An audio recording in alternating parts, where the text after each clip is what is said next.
ಮಧ್ಯಪ್ರಾಚ್ಯ ದೇಶಗಳಲ್ಲಿ ಯುದ್ಧದ ಎಫೆಕ್ಟು ರೈತರಿಗೂ ಸಂಕಷ್ಟ ಎದುರಾಗ್ತಾ ಇದೆ. ಚಿಕ್ಕಬಳ್ಳಾಪುರದ ಆಲೂಗಡ್ಡೆ ಬೆಳೆದಿರುವಂತಹ ರೈತರಿಗೆ ಇಲ್ಲಿ ಭಾರಿ ನಷ್ಟ ಆಗ್ತಾ ಇದೆ. ಇದೆಲ್ಲವೂ ಕೂಡ ಯುದ್ಧದ ಎಫೆಕ್ಟ್ ನಿಂದ ಆಗ್ತಾ ಇರುವಂತದ್ದು. ಆಲೂಗಡ್ಡೆಗೆ ಬೆಲೆ ಕುಸಿತ ಆಗಿದೆ. ಆಲೂಗಡ್ಡೆ ಬೆಳೆಗಾರರು ಮಾರಾಟಗಾರರಿಗೂ ಕೂಡ ಈಗ ಸಂಕಷ್ಟ ಎದುರಾಗ್ತಾ ಇದೆ. ಕೋಲ್ಡ್ ಸ್ಟೋರೇಜ್ ಇಲ್ಲದೆ ರೈತರು ಪರದಾಡ್ತಿದ್ದಾರೆ. ಒಂದು ಕಡೆ ಆಲೂಗಡ್ಡೆ ಬೆಳೆಗೆ ಬೆಲೆನೇ ಇಲ್ಲ, ಇತ್ತ ಕಡೆ ಕೋಲ್ಡ್ ಸ್ಟೋರೇಜ್ ಇಲ್ಲದೆ ರೈತರು ಪರದಾಡ್ತಿದ್ದಾರೆ.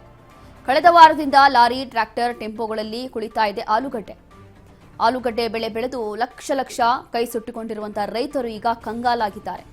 ಟ್ರ್ಯಾಕ್ಟರ್, ಟೆಂಪೋಗಳಿಗೆ ಬಾಡಿಗೆ ಕೊಡಲು ಕೂಡ ಹಣ ಇಲ್ಲ ಅವರ ಹತ್ರ. ಈಗ ಸಮಸ್ಯೆ ಬಗೆಹರಿಸಿ ಅಂತ ಹೇಳಿ ಆಲೂಗಡ್ಡೆ ಬೆಳೆದ ರೈತರು ಸರ್ಕಾರಕ್ಕೂ ಕೂಡ ಮನವಿ ಮಾಡಿಕೊಳ್ತಿದ್ದಾರೆ. ಇದು ಯುದ್ಧದ ಎಫೆಕ್ಟ್. ಇಷ್ಟೊಂದು ದೊಡ್ಡ ಟೆಂಪೋಗಳಲ್ಲಿ, ಲಾರಿಗಳಲ್ಲಿರುವಂತಹ ಈ ಒಂದು ಆಲೂಗಡ್ಡೆ ಎಲ್ಲವೂ ಕೂಡ ಕೊಳೆತು ಹೋಗ್ತಾ ಇದೆ. ಕಾರಣ ಏನು ಅಂತಂದ್ರೆ ಕೋಲ್ಡ್ ಸ್ಟೋರೇಜ್ ಇಲ್ಲ. ಮತ್ತೊಂದು ಕಡೆ ಇಲ್ಲಿ ಲಾರಿಗಳಿಗೆ ಅವರು ಬಾಡಿಗೆ ಕೊಡಕ್ಕೆ ಹಣ ಕೂಡ ಇಲ್ಲ. ಲಕ್ಷ ಬಂಡವಾಳ ಹಾಕಿ ಈ ರೀತಿಯಾಗಿ ಅವರು ಬೆಳೆದಿರ್ತಾರೆ. ಆದರೆ ಈಗ ಬೆಲೆ ಕುಸಿತ ಆಗಿದೆ. ಕಾರಣ ಯುದ್ಧದ ಎಫೆಕ್ಟ್. ಹಾಗಾಗಿ ಈಗ ಕಂಗಾಲಾಗಿದ್ದಾರೆ ರೈತರು. ಸದ್ಯಕ್ಕೆ ಸರ್ಕಾರಕ್ಕೆ ಮನವಿ ಮಾಡ್ಕೋತಿದ್ದಾರೆ.